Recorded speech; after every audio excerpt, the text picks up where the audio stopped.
Is that your child? Oh.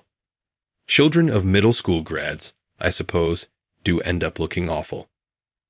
At a posh restaurant, I ran across Jessica, a gorgeous classmate who tormented me in school. My daughter Lily was even the target of Jessica's hurtful remarks, which claimed that a child is ugly just because her parents did not complete high school. How could she tell a 9-year-old that? Lily groaned as I balled my fists, saying, "Hey, Dad, maybe you should just fire this woman already."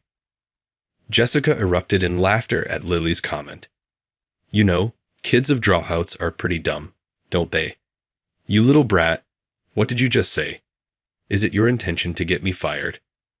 Lowlifes who don't know where they belong are a pain because of this. You understand?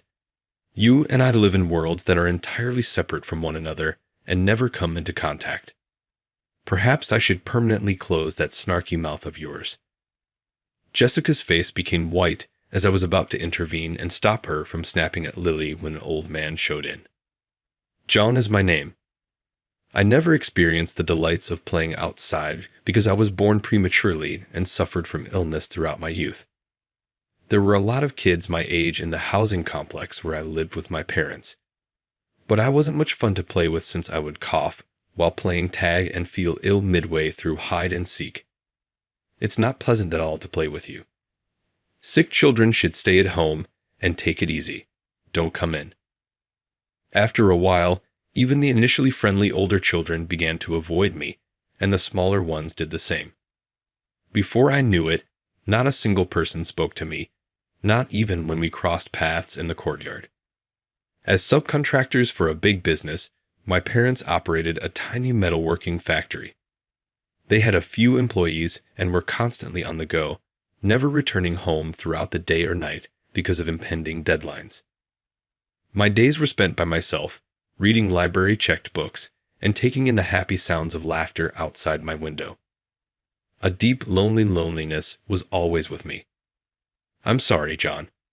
As if by habit, my mother would always apologize to me when she arrived home from work late. My mother's body, exhausted from too much work, was as fragile as mine, and I would frequently touch her thin back while she fought back tears. I'm confident you'll make wonderful friends once you start school. Please wait a little while longer. I clung to that hope as I started primary school. As my mother said, I might be able to make some friends as well. I genuinely thought that at first, but as a thin, weak child, I instantly stood out in all the wrong ways. My lanky frame was clad in ill-fitting garments that were handed down from relatives as soon as I started school. I even had clumsy, mismatched pencils and notebooks that looked more like they belonged in a factory than a classroom. That child is strange, isn't he? Indeed, he appears to be extraterrestrial or something. I was made fun of for being unclean and undernourished as I walked down the hallway. Dust picked up during cleaning would tear my shoes and gym clothing to tears in the trash if I looked away from my belongings. I would carry them home in a plastic bag after discreetly washing them in the sink. I used to cry silently in my bed at night from the humiliation and rage. How is school going? Are you enjoying yourself? My father was a quiet man. He often stayed overnight at the factory during busy times and rarely came home, but whenever we saw each other, he would ask me about school in his quiet way. He used to have a hard time with asthma too, you know. That's why he worries about you so much. Really? He always tells me not to tell you, though. My mother would smile mischievously, her eyes shadowed by dark circles. Seeing how exhausted she was broke my heart. Despite their own fatigue, they always put me first. I never wanted them to know I was being bullied at school, and so, without seeking help from anyone, my lonely 6 years of elementary school came to an end. Then came spring. I thought that maybe once I started middle school, the bullying would at least die down a bit. But that small hope was quickly crushed when the bullying only intensified. Apparently, some of the kids from my elementary school exaggerated stories about me to the new classmates. Before I knew it, they gave me a cruel nickname, a twisted play on the word germ. Could it really be that just because I was poor and didn't look the part, I became such a target? I soon found out the reason. The ringleader of the bullying against me was a shockingly beautiful girl. Her name was Jessica. Her father was the CEO of a major metal materials company, and she always wore the latest fashions, flashing a charming, idol-like smile at everyone. But behind that pretty face was something terrifying, and not even the head teacher could stand up to her. Her parents were the heads of the PTA as well. She was at the top of the social hierarchy at school. From the moment I ended up in the same class as her, my hellish bullying experience began. Hey, during self-study time, I instinctively looked up and met Jessica's eyes from a seat one desk away. Her beautiful face twisted into a sneer as she pinched her nose dramatically, giving me a bad feeling. Hey, doesn't it smell dirty in here, especially around that area? Oh, never mind, it's just Germ Boy after all. Her shrill voice echoed in the room, and her friends laughed along. The noisy classroom suddenly went silent, and all eyes were on me. Didn't you hear me? I'm talking to you, loser. The room stinks like germs because of you. Hey, why don't you do everyone a favor and stop breathing? I'm sorry. I looked down, avoiding the stabbing gazes and mocking laughter. The classroom felt like a bed of nails to me.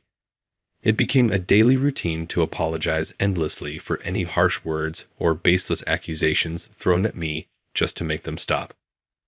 I became so afraid of people's stares that I walked with my head down and my shoulders hunched. But I kept going to school because of my parents. Both of them worked tirelessly day and night. Whenever a defective product was found, or when deadlines were suddenly moved up, they would be rudely awakened, even during their brief sleep, to deal with complaints. It pained me to see my hard-working parents apologizing to unreasonable demands. I didn't want to become like that. I felt that if I, their son, lost my pride, it would snuff out the smiles of the family I loved so much. If I let my spirit become as poor as we were materially, I would be left with nothing at all.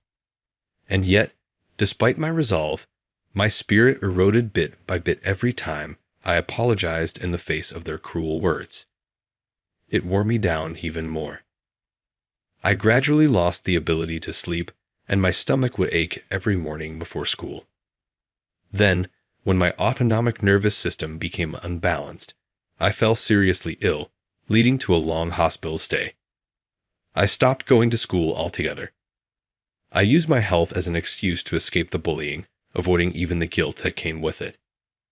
After I became truant, I gave up on going to high school and started helping out with my parents' work. The factory needed all the manpower it could get.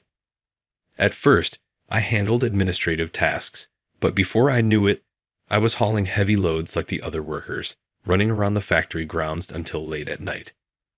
I wanted to work hard and ease the burden on my family, but reality was harsh on someone like me, with no education and little understanding of the world. The longtime employees who knew me well were warm and treated me like family. But even when I worked at the point of exhaustion, my monthly pay was barely enough. I stopped going to the doctor because the medical bills were too much.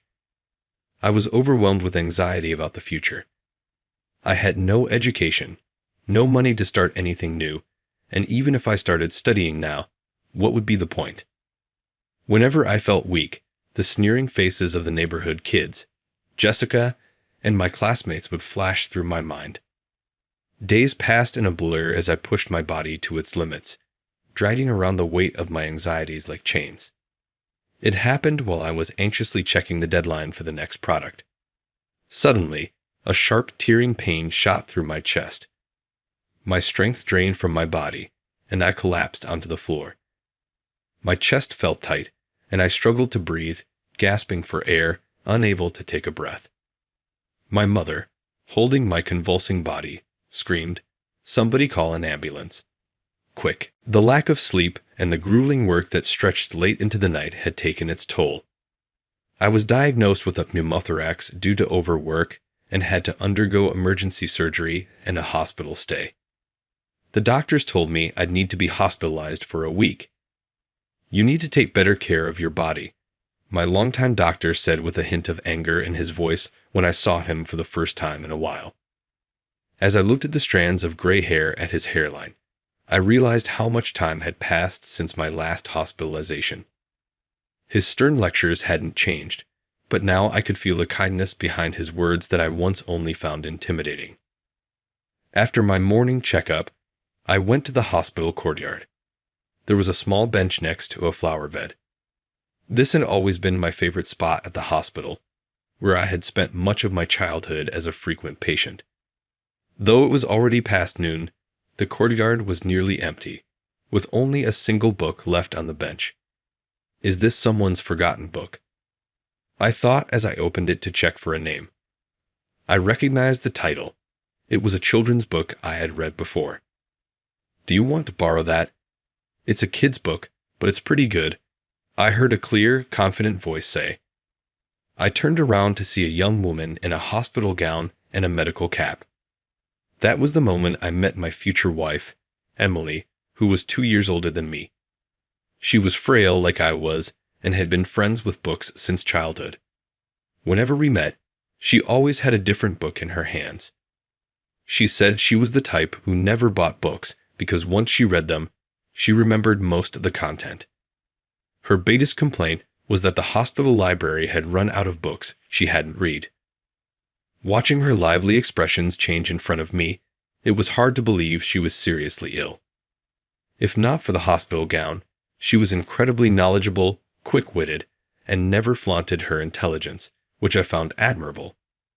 According to the nurses, her bright personality made her a beacon of life for the children and elderly patients during her long hospital stays.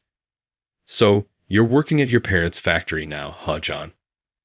Yeah, I couldn't go to school, and I've been so busy with work at the factory that I haven't had time to study at all. What's that supposed to mean? Are you saying I'm lucky to have free time? No, that's not what I meant. As I panicked, she flashed a refreshing smile. I'm just teasing you. I'm sorry, but I kind of get it. You have this look on your face like you want to change, but don't know how. She had read my troubled thoughts so easily that it made me break out in a cold sweat. You're very perceptive. Spending so much time here, I started to pick up on these things. Everyone here is struggling with something. A cool breeze swept through the courtyard. Emily gazed at the flowers swaying the flower bed with a serious expression. My job is to stay alive. Your job is to stay alive. Yes, to breathe as long as possible and make the most of each day, and to not worry my family. Emily, you know you have something too. Something you were born to do.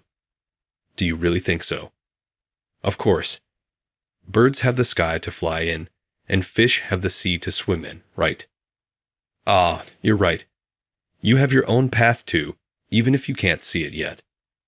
Then came the day of her discharge. I never thought I'd be the first one to leave, Emily said with a bright expression as she finished loading her luggage into the taxi. The fresh blue dress she wore suited her far better than the pale blue hospital gown. Oh, well, I've got a few more chronic conditions to deal with, I replied. After a few more words of farewell, she said, I'm going back to college to catch up on what I missed during my leave. It might take a while, but I've made up my mind to see it through to the end. What about you? Have you found something you want to do? Pushed by her earnest gaze, I confessed my true feelings. To be honest, I'm still not sure. I've never really thought about what I wanted to do before. I saw the approaching farewell made it hard to speak, but there was something I absolutely had to tell her. If I let this moment slip away, I knew I would regret it for the rest of my life. For the first time in my life, I felt this strongly about something. Emily, if I do have a path, and if it really leads somewhere free and open, I want to walk beside you on it. What? When I finally mustered the courage to look up, I saw Emily's eyes wide in surprise, as if she couldn't believe what she just heard. Why? I have a chronic illness, and I might not have much time left. You know, so do I. You were the one who said we all have a path, so now you have to take responsibility for that. Responsibility? Huh. Pav, you've really learned to speak up. Maybe I learned that from you. I see. That makes me happy. Okay then, let's start by being friends. She gently took my outstretched hand.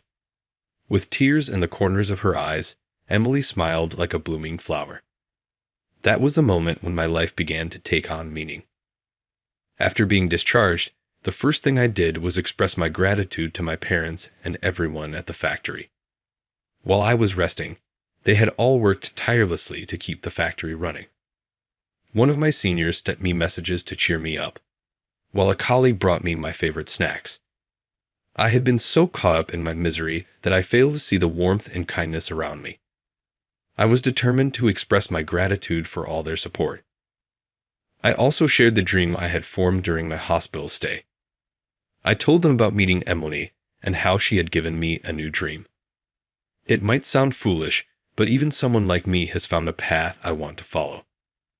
I don't care if people laugh at me. I was ready for them to laugh at me, but as I spoke, not a single person did. Isn't this the first time you've ever said you wanted to do something? If there's anything we can do to help, just say the word. We're practically family, after all. With the understanding and support of my parents and coworkers, I decided to take the high school equivalency exam. Whenever I had spare time, I studied, and on scheduled days, Emily would tutor me on the parts I didn't understand. On days when I couldn't avoid overtime, my colleagues would give me a nudge near the end of the shift. Go on, get out of here. You've got studying to do, don't you? Since the day I set that goal, I couldn't afford to waste a single day. After all, Emily's condition continued to fluctuate, with her health improving one day and declining the next. Once I passed the exam, I moved on to preparing for college entrance exams. Honestly, this was the hardest part of my studies. With advice from those around me, I desperately searched for an affordable and well-rounded university. During that time, I encountered countless unfamiliar words, formulas, and diagrams. Information that overwhelmed me to the point of nausea. Yet I pushed myself to cram every bit of knowledge, from the basics to the advanced, into my brain. The result of all my sleepless nights and relentless studying was success. I passed. I could hardly believe it. I thought for sure I would have to repeat the process since I had barely attended school. Forgetting to even turn off my computer, I rushed to the factory where my parents were. When I arrived, despite it being a day off, I found a large group of employees gathered at our home in the break room. There were large plates of elaborate dishes that my mother and Emily had apparently prepared together. I never imagined they would all be celebrating for me. Everyone, you did all this for me. Thank you so much.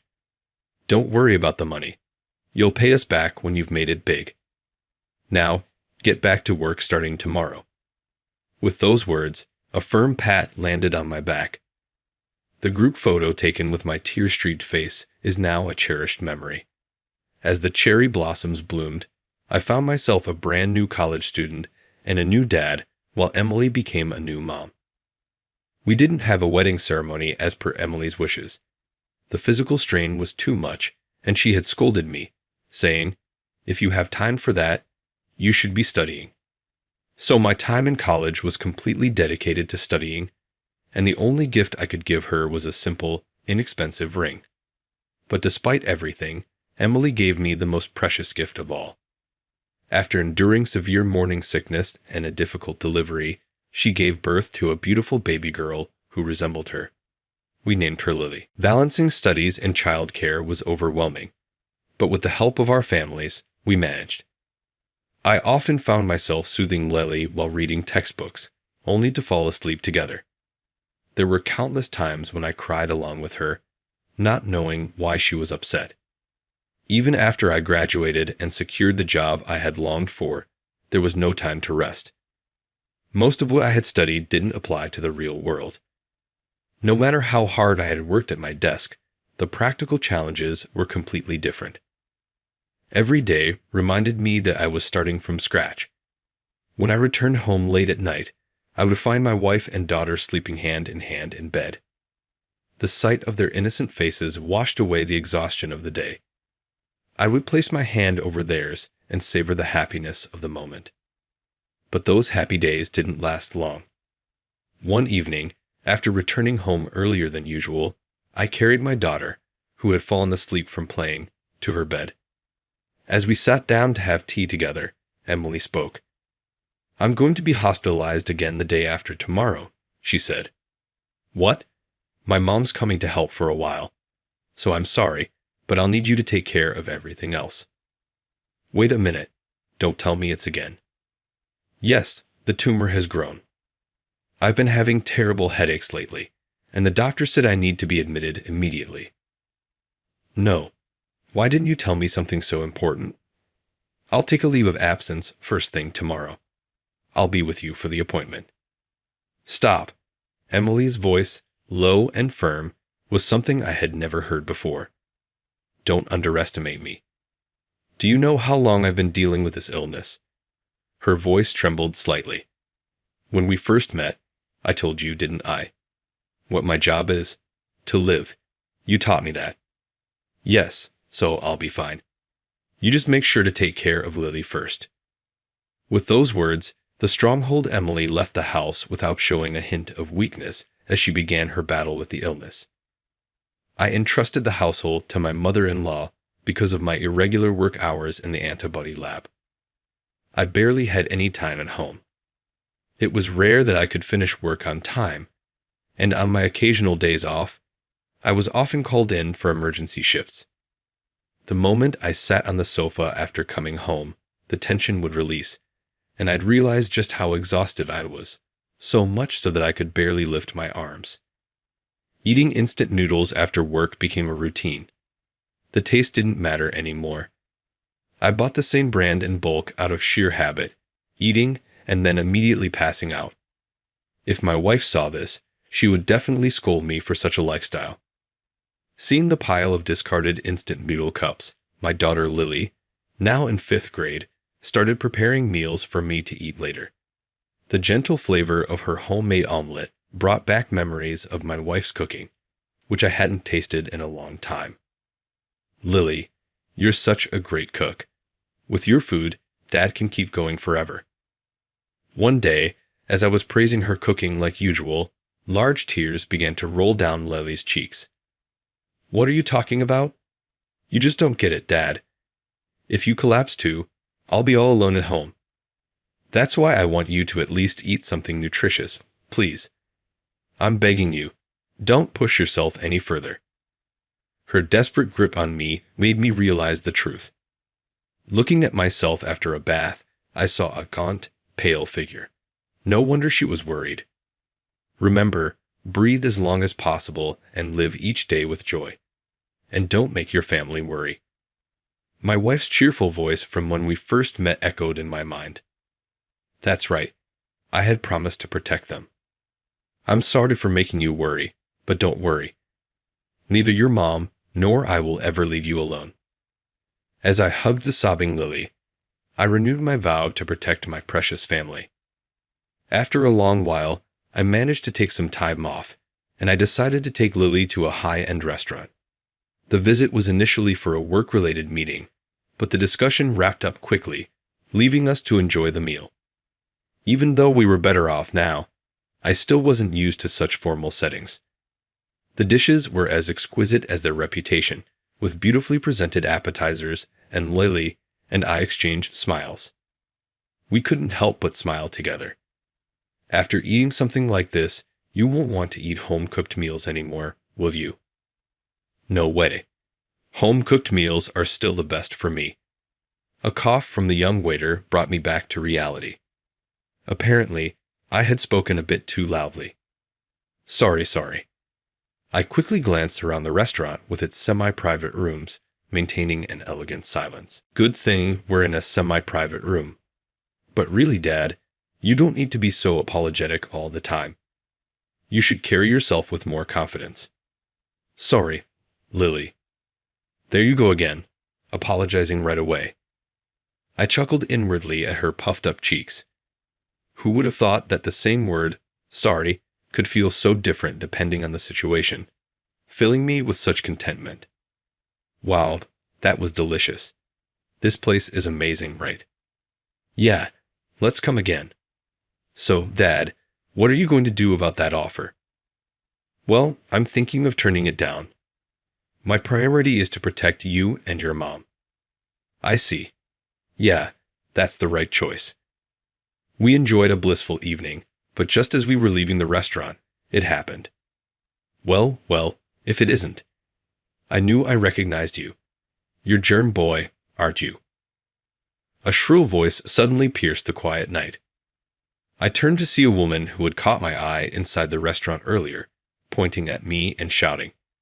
Even in the dim light, her stronghold beauty was unmistakable, and I felt the blood drain from my face. There was no way I could forget Germ Boy, the nickname that had haunted me since middle school. You're so filthy and disgusting. That Germ Boy suits you perfectly, right, everyone? The days when I had to endure Jessica's cruel taunts, surrounded by classmates who looked down on me, came rushing back. Seeing her again, I realized her hateful beauty hadn't changed at all. In fact, the condescending expression on her face seemed even more intimidating now. Fortunately, her group, having finished their meal, had dispersed, leaving us alone in the empty street. But now Jessica, slightly drunk, was eyeing my daughter next to me with the same lack of regard. Is that your kid? I guess kids of middle school graduates really do turn out ugly. It's surprising to run into someone who quit school halfway in a place like this. My daughter, standing beside me, showed no signs of fear in her face. Jessica, who was the same age as me, confronted me with calm defiance. Excuse me, what do you think you're saying to my dad? You have no manners at all. What's wrong with calling a middle school graduate what they are? The one who lacks education here is you, old lady. Old lady? I can't believe it. What a rude little brat. Kids of middle school graduates really have no upbringing. How disgusting. At Jessica's vicious words, Lily's face went completely blank. Seeing this, a chill ran down my spine. Why did my daughter's quiet demeanor feel more terrifying than Jessica's raging anger? Aren't you that lady from Kando TV? How does a brat like you know anything about me? Lily continued, unfazed by Jessica's sudden unease. I see you a lot on Kando TV's social media. You post quite a bit, don't you? Lily pulled out her phone and opened Kando TV's social media page. Sure enough, Jessica frequently appeared in the posts. Oh, really? Well, I'm in charge of PR at Kando TV, so I guess I stand out. I work at a company that has nothing to do with middle school graduate losers like you. You must be jealous, right? It seemed Jessica was eager to boast about her job. The mention of Kando TV made her eyes light up with pride. Ha! Hey, Dad, maybe you should just have this woman fired. I don't want to do business with a company that employs someone like her. Lily's exasperated comment made Jessica burst out laughing. Ha! Kids of middle school graduates really are stupid. You think you can get me fired? This is why liars who don't know their place are so annoying. Listen, you and I live in completely different worlds. Worlds that never intersect. Got it? What? No, I don't get it. You're dumb and mean. Just because you're rich and educated doesn't mean you can say whatever you want. Lily, that's enough. When Lily gets angry, her language becomes sharp. She shows no mercy even when dealing with Jessica. Jessica, her pride wounded, turned red with rage. What? You insolent little brat. Maybe I should shut that mouth of yours. As Jessica furiously lunged toward Lily, I moved to intervene, but before I could, a voice cut through the tension. What's going on here? An older man in a suit appeared, causing Jessica's eyes to widen in shock. Mr. Thompson. Lily quickly stepped forward and spoke. We were just having dinner with Mr. Thompson from your company. Jessica looked back and forth between us and Mr. Thompson, utterly bewildered. Mr. Thompson, this can't be true, right? What are you talking about? This is Lulu from the kids' balanced cooking class. Mr. Thompson's words left Jessica stunned, unable to believe what she was hearing. Lulu? As in from that kids' balanced cooking class. Jessica seemed at a loss for words, standing there dumbfounded as my daughter smiled sweetly at her. Lily, under the name Lulu from the kids' balanced cooking class, had become quite well known. During my wife's battle with illness, Lily had taken photos of the meals she made for me and posted them on social media. Her nutritious recipes quickly gained attention, and now she was a popular child culinary expert with over 2 million followers. Her simple, love-filled meals, designed for busy parents struggling to provide balanced nutrition, offered a unique theme that resonated with many young people. Homemakers, in particular, eagerly started replicating my daughter's recipes. #Lulu became widely recognized on social media.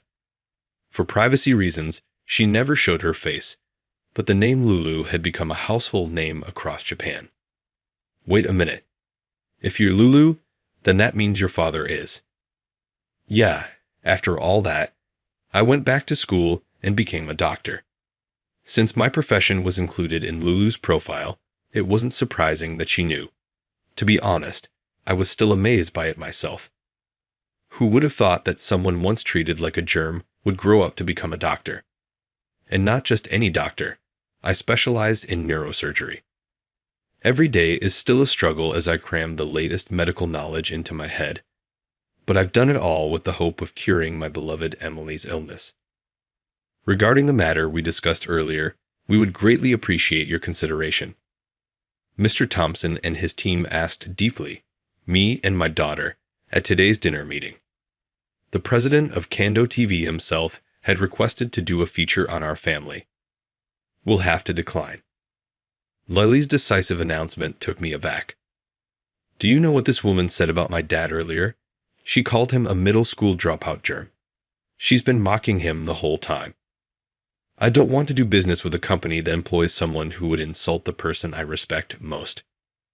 What did you say? What lies are you spewing? Shut up. Where's your proof? Show me proof, or I'll sue you for defamation. Without hesitation, Lily pulled out her phone from her pocket. I've been recording your insults. Maybe I should post it on my social media.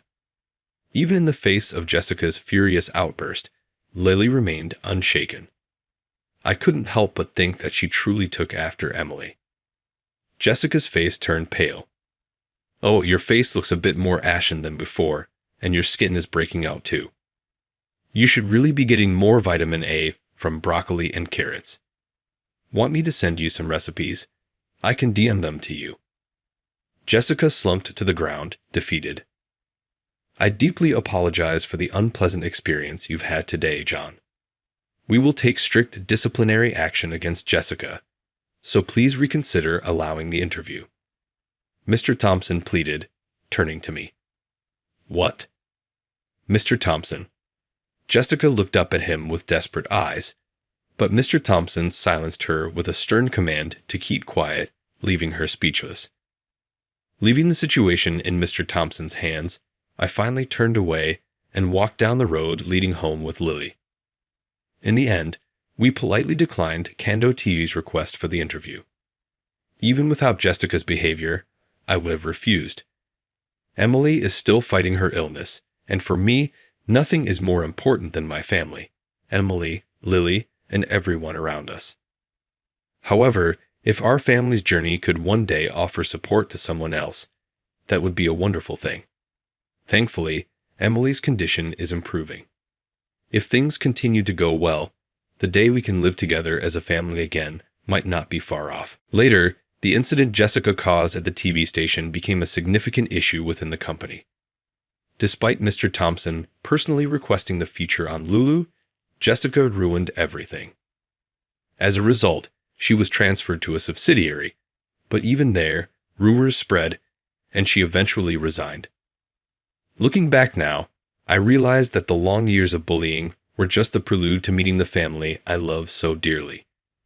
What matters most is to cherish the people in front of me, to breathe as long as possible, to live each day with joy, and to not make my family worry. These are the guiding principles Emily taught me. If I hold on to them, I believe I can overcome whatever lies ahead. If you hadn't dropped out of school, Dad, your life might have turned out differently. I recall Lily's words spoken suddenly on our way home. Do you regret the way things are now? The way her brows furrowed and her eyes glistened with tears tugged at my heart. One day, if I'm ever asked in an interview, no matter who in the world asks, I think I'll probably smile and say, even if I could choose a different path, I wouldn't hesitate to become a middle school graduate because I know that path would lead me straight to meeting Emily and Lily.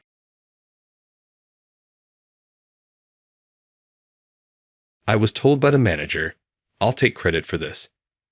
I was told this by a pale-looking female employee who had just returned from a $5 million business dispute with the management. And you return without saying anything at all. You've put in a lot of effort for this. Actually, this isn't the first time. What? It's not the initial instance. In the final stages of several big deals, the manager has stepped in and taken over. Why haven't you spoken up? As a single mother, I work fewer hours. Occasionally, I have to abruptly take a break. I already put in less hours at work, and it would be difficult for me to continue if I disobeyed the management. My patience broke as her comments brought back the brightness in her eyes when she expressed how much she enjoyed her profession. I mumbled, "This is unacceptable," as I reached for a contact on my smartphone. I made the decision to address this unfair treatment of such a gifted person with rage. I'm Mark, and I'm 40 years old. I had spent many years working for foreign companies before joining Funtoy, a toy maker, a month ago. With 35 years of experience, Funtoy is a mid-sized corporation renowned for its reliable performance and premium educational toys. It hasn't created any huge hits, but it has created a lot of toys that are beloved for a long time. Negotiations with foreign companies have increased recently, and we are beginning to broaden our market and establish ourselves as a global business. Well, here is the situation. Is there a problem? While I was having trouble with the document I was turning in, Barbara, who was seated behind me, politely interrupted. Barbara has been with the company for 3 years and is very helpful. She constantly responds to my inquiries without even the slightest sign of irritation, even offering advice, whether they are about customer information or the specifics of expenditure reports. She's a single mother with fewer hours worked, therefore she's gotten good at handling things. About this document.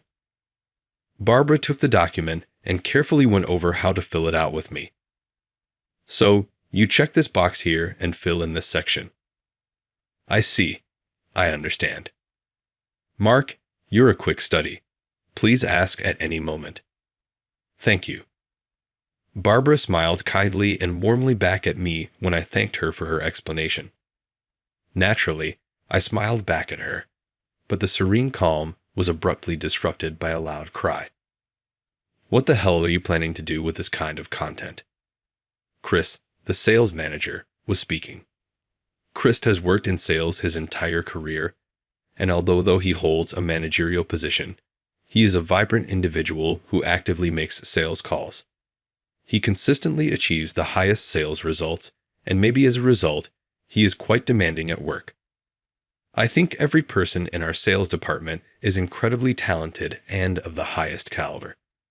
Working with them has never been an unpleasant experience for me, and I've never heard any complaints from clients. I guess because he is so passionate about his work, he is strict even about the smallest mistakes, which is why I frequently wonder why he needs to get so upset. The manager is being tough today too. Yes, he is. Barbara gave a nod, looked away, and got back to work. The manager's irate voice rang out once more the following day as I was making my way back to my desk. Seriously, why didn't you double-check this? Barbara was standing in front of the manager's desk when I turned to look over there. I'm sorry. What is this negotiation, in your opinion? We don't give someone who isn't really committed this kind of deal. I automatically scowled at Chris's domineering tone. Based on my observations over the previous month, Barbara is a highly skilled professional who never takes shortcuts. Our clientele think highly of her, and she manages things with integrity. How was she half committed, according to him?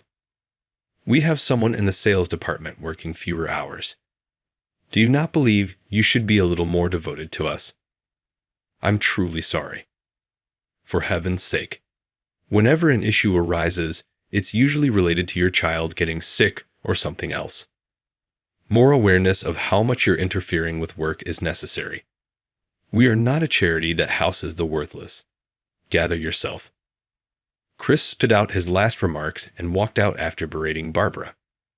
Barbara went back to her workstation and gently replaced the documents in the file, bowing her head. She seemed abnormally dejected, but I was too busy with an upcoming meeting to check on her. I went back to my desk after completing my morning work and called out to Barbara, who was opening her lunchbox next to me.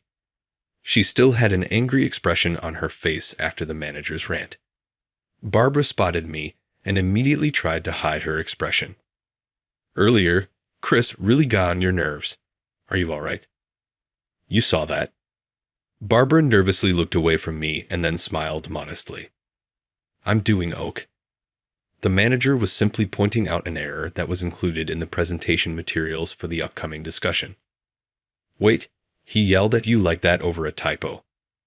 I was surprised, but not surprised at how insignificant the cause was. It was astonishing to me that he had to yell at me for a single error in a paper that wasn't even urgent. Since it's an important presentation for a big negotiation, I think the manager just got a bit strict. You don't have to take everything the manager says to heart, I informed her. It's not that they're continuing to employ you in spite of your less hours. It's because they genuinely want you to work here, even in a part-time capacity. What, Mark? Barbara, from what I've observed, you're remarkable. I believe that because they are willing to work with your fewer hours in the sales department, they value you. Thus, you ought to take pride in your efforts. I appreciate your support. Now that I'm feeling a little better, Barbara turned to smile at me. Actually, it looks like we might secure a contract with Avena in the next negotiation. Wow, that is incredible. Avena is a global toy retailer with a significant global presence. If we win this contract, the upscale toy store, which is favored by celebrities all around the world, could bring in over $5 million in sales annually. I've been working on this project for a very long time. It's finally coming together, and I'm really delighted. It's amazing that you were able to close with them, Barbara. You really are exceptional. Oh, that's not how it works. It was quite difficult to go this far. Still, you're almost done sealing the deal. You ought to feel pleased with yourself. Thank you, Barbara said with a beaming, happy smile. But isn't it tough managing reduced hours while taking care of your child?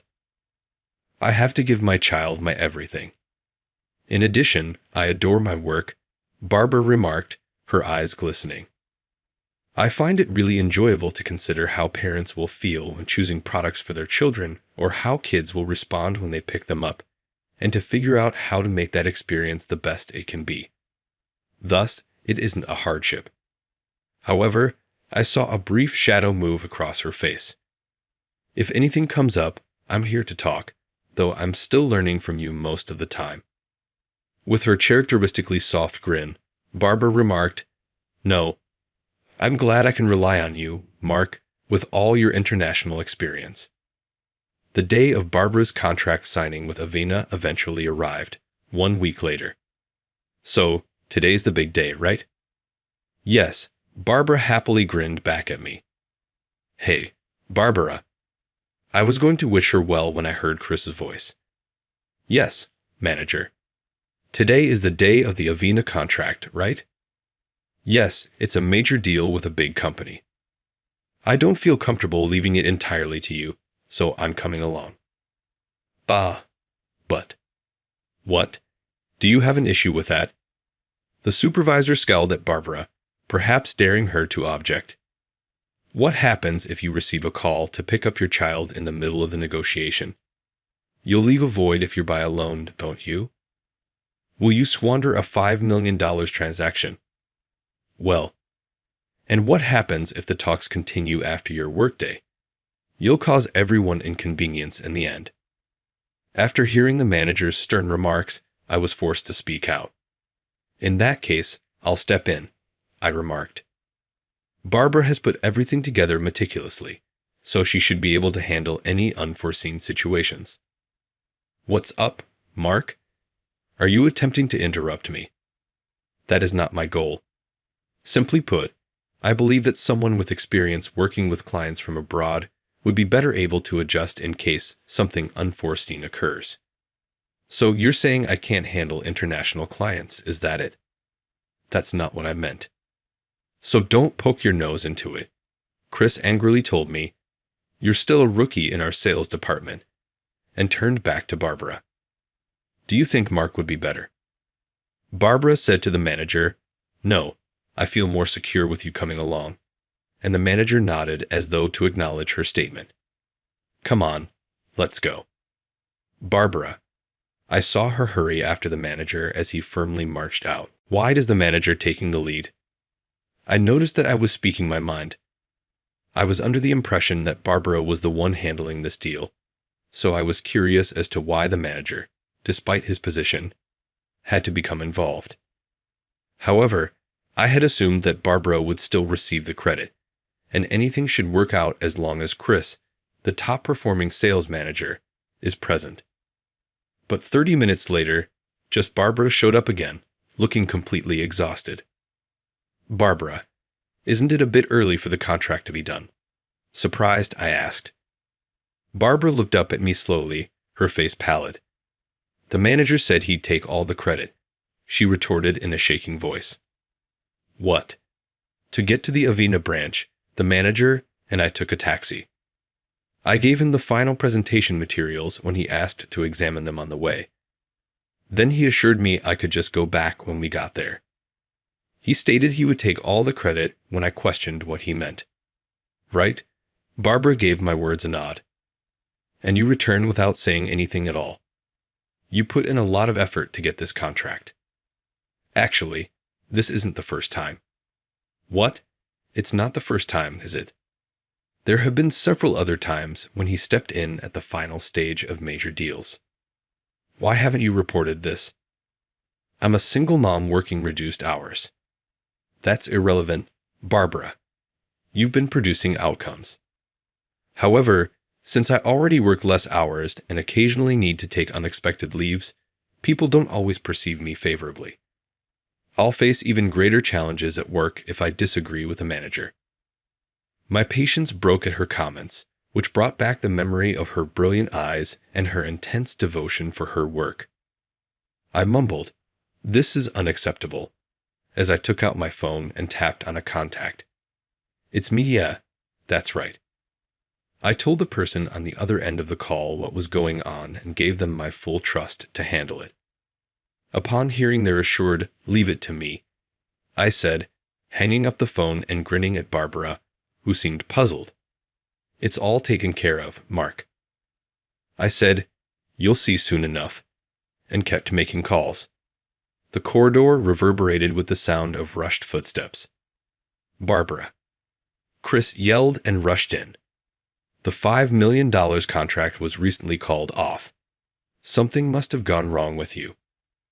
I took no action at all. Simply don't lie.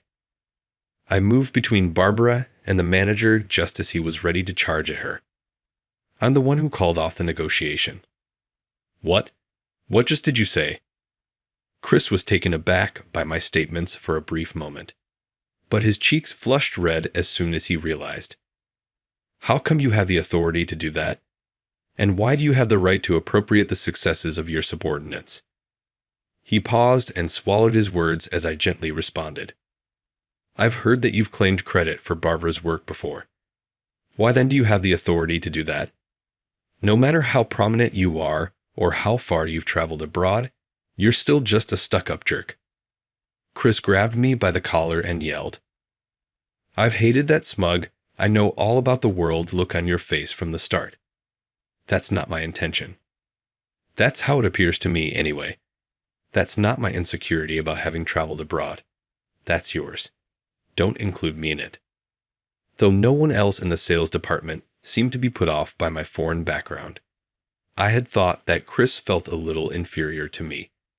The fact that the other team members eagerly sought me out and wanted to absorb my knowledge just served to emphasize how capable they were. If you were as proactive as the other employees, I would have respected you as well. What did you say? A voice burst out just as the manager clamped down on my collar. What do you think you're doing? Suddenly, one of Funtoy's executives entered the room. Chris, give him up. Are you aware of his identity? He's only a novice. A novice, he's new, but I know he's been working abroad. It makes sense that a superior would offer some educational advice as an American businessman. Taking hold of him by the collar. Is that how you define guidance? He is also the incoming CEO and the son of the president, just so you know. What? I seized the chance to shake off the manager's hand and adjust my collar as his grasp relaxed. The son of the president? My mother's maiden name was Mark. Mark Miller is my true name. I decided to go by this name instead of that because if I went by that name, everyone would know I'm connected to the president. If this was perceived as misleading, I sincerely regret. I bowed slightly and apologized. Mark is destined to succeed as CEO. He gained knowledge and made contacts by working at foreign companies after graduating from Oxford. Now, he's back to assume the position of the company's future CEO. Chris was given a brief overview of my background by the executive. After he was done, I turned to ask Chris a question. Manager, you knew I had returned from overseas, but were you aware of my previous job? My previous job? After graduating from university, I worked at Avena. What did you say? At the U.S. branch, I worked closely with a colleague. I gave them an explanation of the circumstances and requested a brief suspension of the contract. But even if you are the president's son, are you out of your mind to emotionally cancel a $5 million deal? Based on the shift in his countenance, it appeared that he recognized his harsh behavior could have major repercussions. Nevertheless, it demonstrated how cunning Chris could be as he attempted to place the responsibility on me. Such justifications, however, would be ineffective here. The contract wasn't canceled by me. Since the original person in charge was not handling the contract, I just requested them to put it on hold. Barbara will handle the finalization of the contract tomorrow. She was the one who began working on it right away. What? Barbara, is that all right with you? Barbara was standing motionless, trying to make sense of what was happening when I cried out to her. Yes, of course. I nodded in response to her answer and returned my attention to Chris. Do you know why I was able to work here under a different name? Chris looked up at me, clearly taken aback. I made the decision to give him a comprehensive explanation. I'd informed my dad that I wanted to get familiar with the daily operations before I joined the management team. He replied by asking me to look into the reason behind the high turnover rate in the sales department. I looked at Chris, who was starting to perspire a lot. Additionally, he requested me to see if other staff members were actually making a difference, or if the sales manager was the only one managing the majority of the big contracts. I have, therefore, been discreetly researching throughout. Well, we now know who wasn't really doing their job because of this most recent event. I kindly ask everyone to assist with the interviews since we will be initiating an internal investigation. I spoke to the staff members nearby before turning back to Chris, who was now focusing on the ground. All right, Chris, the interview will begin with you. My father and the other executives are waiting. Come on, let's go. I smiled and took the manager by the arm as he shook. Following an internal investigation, it was discovered that Chris had been taking credit for contracts he had previously helped Barbara with, even as he had done with hers on multiple occasions. It was discovered that Chris had been defrauding his subordinates of credit ever since he was promoted to sales manager. Many talented workers left the company as a result of his behavior, as they could not put up with it. Chris was an incompetent but good at sucking up staff members, and he bullied those who could do better, forcing them to resign. He allegedly said to these workers, "Your promotion depends on your sincerity," and demanded costly presents, like his wine and meat, from them on special occasions to show his appreciation. "That's how I got promoted to manager," he even boasted, demonstrating how ingrained his behavior had become. As soon as these workers realized that Chris was failing, they all began to expose his behavior, which further demonstrated how unrespected he was by his teammates. How could such flagrant policy infractions within the organization have gone unreported for so long? After more research, it was discovered that Chris had been paying the HR manager, a former senior in college, with women and beer to bury complaints from subordinates and departing workers.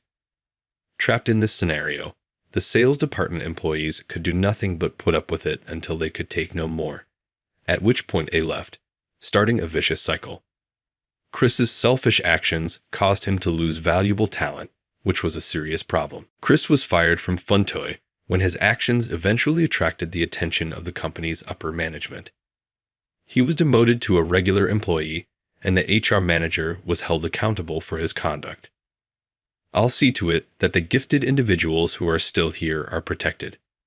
So, the day after that occurrence, as I was eating my lunch, I remarked to Barbara, "Don't hesitate to tell me if anything comes up."